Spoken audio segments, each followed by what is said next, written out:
What do you actually do on the day the deadline you quietly gave God arrives and passes, and nothing's actually changed? I know because I lived it. I gave God a deadline once. 6 months. I told him if this business was really what he had placed in my hands, he'd make something happen inside that window. So I had worked harder than I had in years, and when I started noticing that nothing's happening after 5 months, the enthusiasm dwindled. And when the 6 months ended and nothing had happened, there was no sign, no breakthrough, just an ordinary Tuesday that felt exactly like every other Tuesday previously. So what did I do? I stayed in bed. I didn't bother changing out of the shirt that I had slept in. I told my kids just eat snacks that day. We'll figure out actual meals tomorrow. I scrolled my phone for hours. By early afternoon, the whole house had gone quiet, like that, particular way a house goes quiet when it's like everyone already agreed to just stop trying that day. Just be. Can I tell you what happened next? It was my son. Nothing dramatic, just a passing comment about something he had learned somewhere at church or something. That God made David wait. He didn't know what I was going through. He made this comment, and I looked into it. David was anointed king as a boy. Years passed. A lot of people say it was about 13 years before he actually sat on that throne. He said it with no idea what I had been telling myself all day.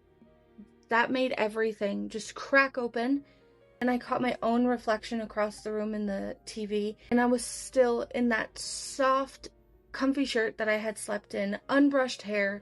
This is not a woman waiting on a promise. This is a woman who's already decided that that promise isn't coming. So here's what I want you to sit with. I didn't lose my faith that day. I just quietly handed God a deadline. I treated his silence past that date as proof that the promise it wasn't real. And I dressed like it wasn't real. The shapeless shirt that wasn't really the problem. It was the evidence of what I'd already decided. Clutter creates confusion. And that day, my closet, my kids' meals, my whole house was just confusion that I let leak out of one decision to stop trying. So here's what's interesting. It was already 5 in the evening by the time I finally got up, got out of bed, with most of the day already gone. But I got dressed, actually ready, with intention. The same way I teach other women to do in their hardest moments. I felt the difference the moment the fabric settled on me. Some small, stubborn part of my spine straightening back out. And this is a small shift underneath the whole story. You don't get dressed with intention because the breakthrough finally came.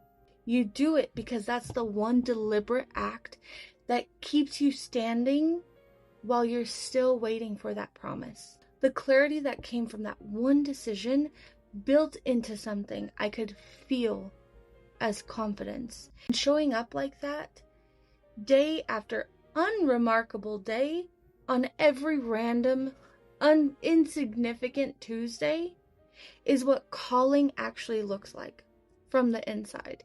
It never looks like breakthrough while you're living it. It looks like getting up at 5 in the evening and doing the one thing in front of you. Go back to the question that I opened with.